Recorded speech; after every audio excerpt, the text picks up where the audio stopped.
Hello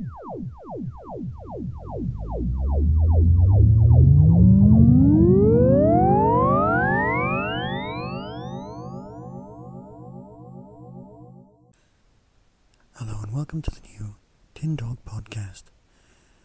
Now, this week I've decided to do something a little bit different and record a bit of the podcast before the episode actually airs, because I've got a feeling tonight's is going to be a little bit important. So what I thought I'd do is I'd record my reactions before the show, and then after it's been watched, if that makes sense. Now, you see, the thing about tonight's show is Gridlock. It's set in New York. Yeah, I know we've all been there, but it's a chance to make the place look like something else. But then again, it's got Ardlo Hanlon as one of the cat nun people. Yeah, we'll have to see if that's any good. But of course, the important bit is the face of Bo. Now, for the last year, we've known the face of Bo would return at some point, and he would have some sort of secret, which he would reveal, I'm guessing, tonight. Now, the internet chatter, whether it's true or not, had it that the secret would be 3 words, just 3 words, and of course lots of people had different thoughts on what this secret would be. I am your father, or I prefer Torchwood, or something along those lines. But of course, the clever bunny, at this point, and I have to say this is recorded before the show is on the 3 words, you are not alone. Now I know are not is 2 words, so it would be you aren't alone, or Gallifrey survived, or something along those lines. But is that wishful thinking? Is that just me hoping for the best? Or indeed, as some people would have it, the worst? Well, we'll have to get back to you on that. Now, of course, as with Mr. Saxon... yes, Mr. Saxon. Has anyone worked out if that's an anagram yet? Well, a friend of mine has suggested that it's an anagram of something, but I'll reveal that next time. Yes, Mr. Saxon. Crashing on.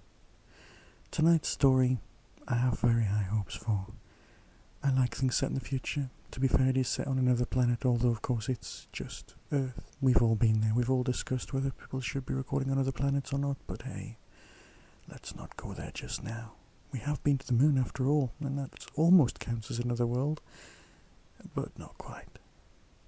Oh, at this point, before I go into the end of this period, and then actually watch the episode, I would like to say a thank you to the Doctor Who podcast, Podshock, for playing my promo, and indeed mentioning me on my feedback.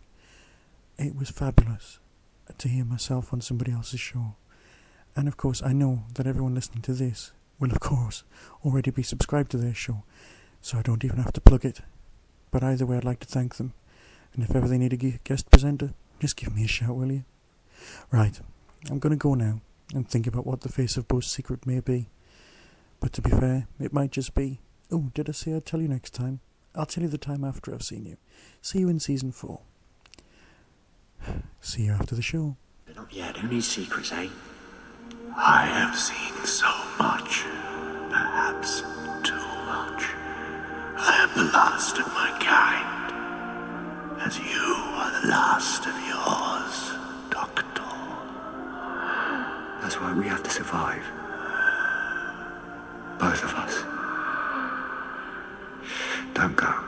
I must, but know this, Time Lord. You are not alone. Welcome to part 2. Did you enjoy that? I know I did. So, the not-so-clever money won. The Doctor is indeed not alone. Of course, everybody's money's now on that it's the Master's going to return. But hey, let's look at the episode. The episode as a whole. Nicely done.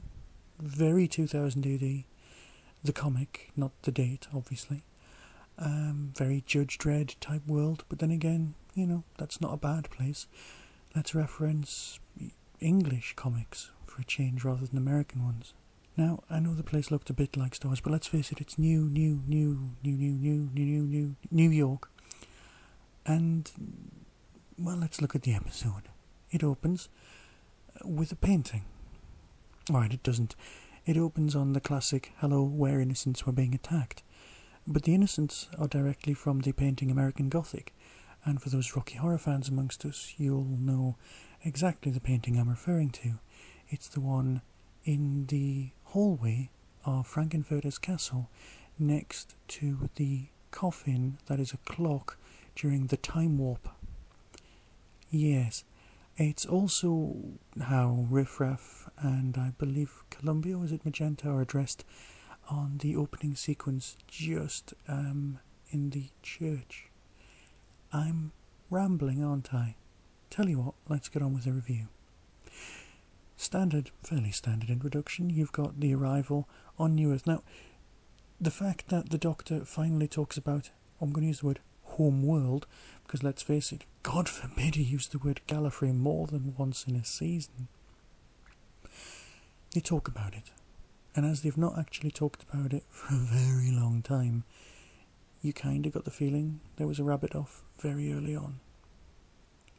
Of course, you had to get through the whole episode. The classic fans are waiting for that announcement, but everyone else just wanted to embrace the series. I'll tell you what did come as a surprise, finding out that the macro in it. Now, I've done some research. The Macro Terror was a series, it's a Troughton story, it's missing, there's an audio version, there are some photographs. Basically, it's giant crabs that live underneath some sort of mining. I'm not familiar with it. Please feel free to look it up. But basically, they're giant crabs, as you saw in this story. But it was nice that they reference an old monster from the old series. What's going to be next time? Oh, it's the Zarbi. Here they come. Zarbi. And that was in case my old mate Steve's listening. I don't know why, but he was a very big fan of that story. Terribly odd. Anyway, this week's story, very good. It was nice to see the face of Bo back. Do you ever get the feeling when you're watching the face of Bo that he was meant to speak using full articulated mouth, and then the effects people just went, oh, let's make him psychic, it's just easier? I have seen the actual face of Bo prop, and it's even more impressive in real life. I saw it on a trip to Cardiff some time ago at the Doctor Who exhibition. I believe it may now be in Manchester, but as I haven't been to that exhibition and don't intend going until this season's finished, on the grounds that the exhibition is updated weekly with monsters in the previous week's show, if you see what I mean. For example, I don't know, there'll be pig monsters at some point, don't know, and then they'll end up in the exhibition, so you might as well wait till the series is finished and then you can see them all, because that way you get to see everything that'll be in this series. Anyway, as usually I'm digressing.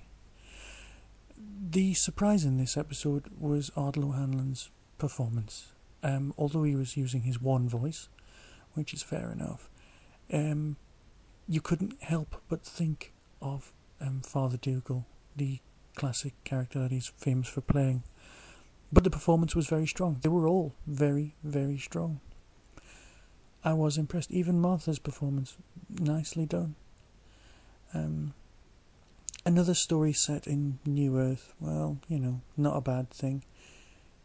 I'm glad there were less cats in this. However, there was one cat that disturbed me. Looked a lot like a teen wolf and seemed to have two chained Vestal virgins. Yes, this brings us to something that someone online may possibly have referred to as the lesbian surtext, as opposed to the gay subtext. But then again, I don't want to wind up anybody and say the wrong politically incorrect thing. But it was nice to see the old ladies. Anyway, I did like this story. I hope you did. It's nice to know that someone survived. Everyone's money's on it being the master. However, if you listen to the BBC's commentaries, of which I hardly recommend, you can get those off iTunes. Just type in Doctor Who into the iTunes store, and my podcast comes up, Podshot comes up, the WhoCast comes up, lots of extremely good and high quality podcasts comes up, but also one called Doctor Who Season 3.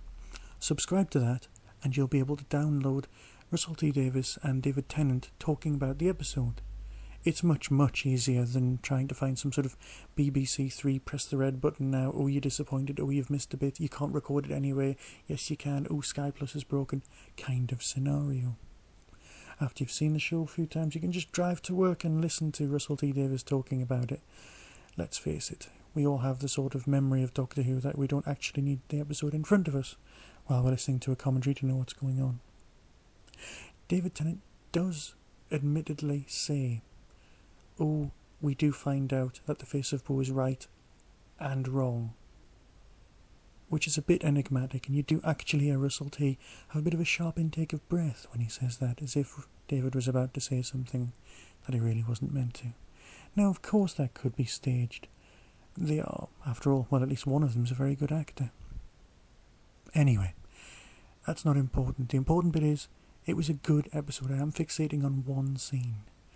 However, the timings in the series kind of threw me a bit. The whole city seemed to become, the upper city, the above city, seemed to become a poison 23 years ago, which is when the old ladies were on the motorway, and apparently they were the first. But if everybody's dead, where were the people coming from to join the motorway unless they were already on it? How do people meet? That kind of thing. It's the mechanics. And of course the entire city died in 7 minutes. It's all terribly quick for some things and terribly slow for others, and it would have just been nice. Perhaps they all came from other parts of the Undercity and then joined the motorway. I just don't know. But of course I'm being pedantic, I'm just being picky, which to be fair is probably why you're listening to this podcast in the first place. Anyway, I did enjoy it, as always. I am very much looking forward to next week's, mainly because, well, apart from the Daleks being in it, of course, it's set in New York, and it's also set in, I believe, the 30s, which means you're going to have a lot of lovely Art Deco. Nice. Great.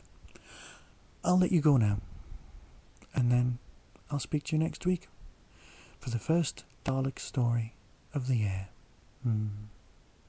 Be seeing you.